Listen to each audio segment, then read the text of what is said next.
this is what. Come on, go in the back and put on some Frank Sinatra. Go. So my brother looks at me. My brother's kind of the harder one. He'll push my dad to the limits. I'm kind of like, okay, whatever. Let's go change it. My brother, thank God, he told me, he goes, Joey, we're not fucking changing it. Just leave it. He says, leave it. Don't worry about it. So we left it. It even went up a little bit louder. Because we knew the vibe that we wanted to put in there. And that was the only way it was going to be done, is by sticking to our guns and saying, this is the way it's going to to be, and that's it. You raised them, Joe. And he did. And well, there was a lot of money changing it. We spent about almost $600,000 to change it, which when you look at concrete floors, you're not used to it. You look at all bare walls, and, and I'm going, this is what, no tablecloth. What the fuck? I mean, what's going on here? Who the fuck's going to come in here? And, well, it was what it was. But, it was being not focusing and focusing on what I knew.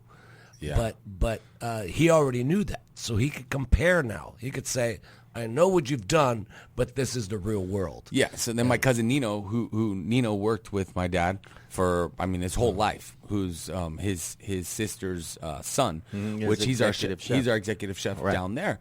And all of his recipes have actually come from either his mom, my grandma, or my dad. And that's all. And he's the closest one to my father when it's in the style of cooking.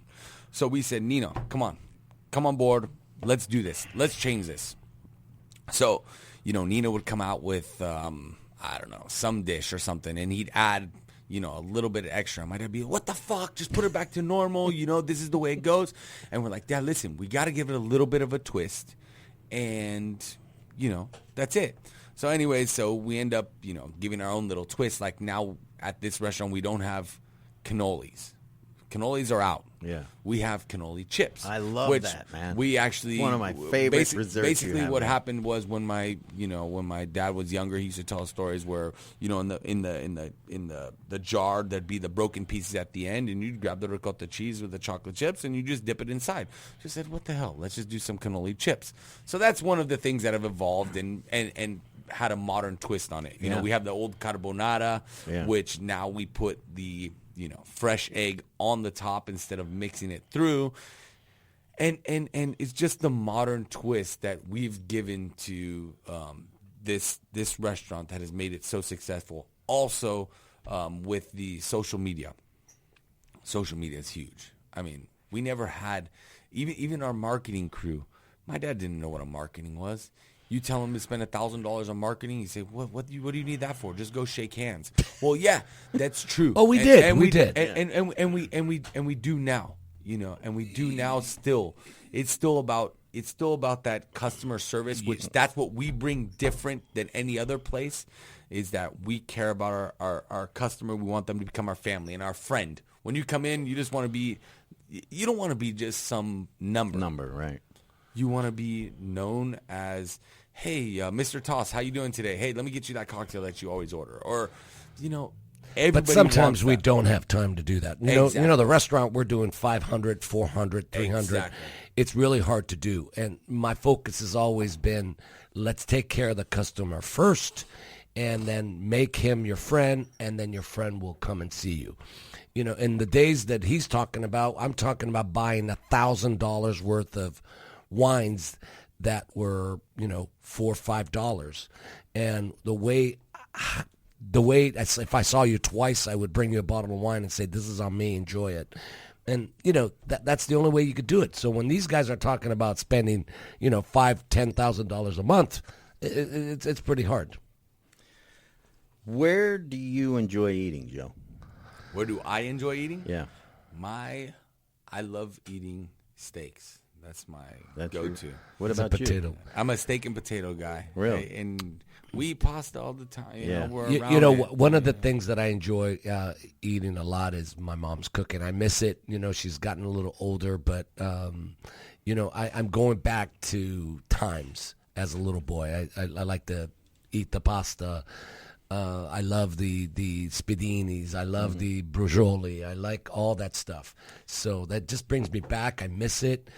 All the lobster and all that thing doesn't really do justice for me. So what does Joe prepare for himself in the solitude of your own kitchen? I have a hard time eating by myself. I know I'm a little chubby and here and there, but I normally don't eat by myself. If it is, it's gonna I have to make a meal for either 4, 2, or whatever it is to enjoy. What's your go-to meal, and what wine are you drinking, and what's the music in the background? Well, I love music. I know. So it's either Frank Sinatra or it's Italian songs. But I love pasta and peas, and then with some extra cheese in it, and then like a steak or something like that. But I have to do it for 2 people. I can't cook for one. I just don't know how. And sitting there having a glass of wine by yourself and talking to yourself, that ain't gonna happen. Well, we're gonna wrap up here. You've been listening to Chef Confidential with the Busalacchi family, Joe Sr. and Joe Jr. We want to thank you, and those individuals out there that are listening to the podcast. Please stop by and see one of the Busalacchi restaurants, and you will have an experience like no other. Thank you, guys, and we'll see you down at the restaurant. Yep. Perfect. Yep. All right. Thank you very much. Thanks. Bye-bye. Thank you for listening to a podcast from Cloudcast Media, the digital media home for leading local brands. When it comes to amplifying your brand, a Cloudcast-sponsored show offers unbeatable value. Learn more at cloudcast.us.